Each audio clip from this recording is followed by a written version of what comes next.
অনেকদিন আগে আমার শাশুড়ি আমার বাসায় এসেছিল। আমি নাকি তাকে ঘর থেকে বের করে দিয়েছি। তাকে ঠিকমতো ভাত খেতে দেই নাই। তার নাকি কাপড় ছিঁড়ে ফেলেছি। তার নাকি ওষুধ ফেলে দিয়েছি। তাকে নাকি আমি অনেক কথা শোনাই। তার অসুখে আমি নাকি বলি নাটক করে। কথায়, কথায় তাকে নাকি গালমন্দ করি আমি। আমার স্বামী সব জানার পরেও নাকি আমাকে কিছু বলে না। আমার স্বামী নাকি আমার কথায় উঠে আর বসে। সবকিছুর হিসাব নাকি আমিই রাখি।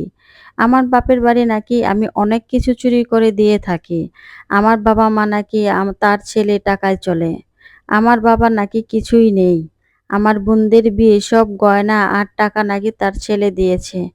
আমি নাকি বেহিসাবি খরচ করি। আমার জন্য সংসারে এই অবস্থা। আমি যদি ভালো হতাম সংসারে নাকি আরো অনেক আয় থাকতো। এইসব কথা পাশের বাসার এক ভাবি কেঁদে, কেঁদে আমাকে বলছিল। আসলে মেয়েদের জীবন বড়ই অদ্ভুত। মেয়েরা চাইলেও সবকিছু করতে পারে না। কারণ তাদের স্বামীর টাকায় চলতে হয়। হ্যালো এভরিওয়ান, আসসালামু আলাইকুম। আমি সালমা সরকার বলছি ঢাকা থেকে। কাছের এবং দূরে যে যেখান থেকে আমার ভিডিওটি দেখছেন আশা করি অবশ্যই ভালো আছেন। সকলে থেকে ভিডিওটি করছি আর আপনাদের সাথে শেয়ার করছি সকালবেলায় আমার প্রতিদিনের কাজ। তো সকালবেলায় ঘুম থেকে উঠে এই তো গরুর মাংস দিয়ে আমি নারিকেল কচু রান্না করব। আমাদের দেশে তো এটা নারিকেল কচুই বলে, মানে টাঙ্গাইলের ভাষায় এটাকে নারিকেল কচু বলে।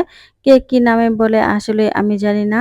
আর এই তো আমাদের বাসায় কিন্তু একদমই গ্যাস থাকে না, যার কারণে রান্না করতেও অনেক দেরি হয়ে যায়। সামান্য একটু গরম মসলা দিয়ে কিন্তু আমি এই মাংসটা রান্না করে নিয়ে নামিয়ে নিচ্ছি। আর বাচ্চারা পছন্দ করে এইজন্য কিছু আলু দিয়ে রেখেছিলাম। এই যে নারকেল, কচু, লাউ এগুলো দিয়ে মাংস রান্না করলে কিন্তু আমার বরাবরই ভালো লাগে। আর গরুর মাংসটা কিন্তু এমনিই আমার অনেক পছন্দের। আর এই তো আমি কিছুদিন আগে ৩ টা সেলোয়ারের কাপড় এনেছিলাম।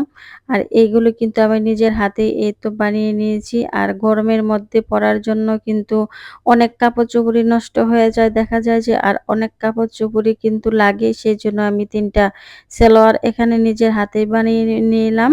রান্না করতে, করতে আরকি মাঝে, মাঝে এসেই কিন্তু নাড়াচাড়া দিলে আর মাঝে, মাঝে একটু কাজও করা যায়।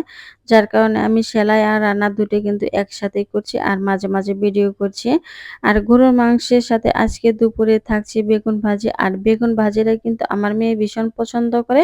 বড় মেয়ের খুবই একটা ফেভারিট খাবার হচ্ছে বেগুন ভাজি। আর বেগুন ভাজি হলে কিন্তু মেয়ের তেমন কিছুই লাগে না। এই বেগুন ভাজিটা কিন্তু আমি একটু হলুদ আর সামান্য একটু গুঁড়া মরিচের গুঁড়া দিয়ে কিন্তু আমি মেখে তারপরে রেখে দিয়েছিলাম। আর সামান্য একটু লবণও দিয়েছিলাম যাতে লবণটা ভালোভাবে ভিতরে ঢুকে যায় আরকি।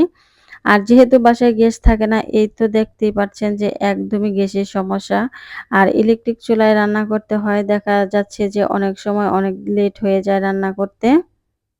আজ আর কথা বাড়াবো না। আজকে এই পর্যন্তই। আল্লাহ হাফেজ।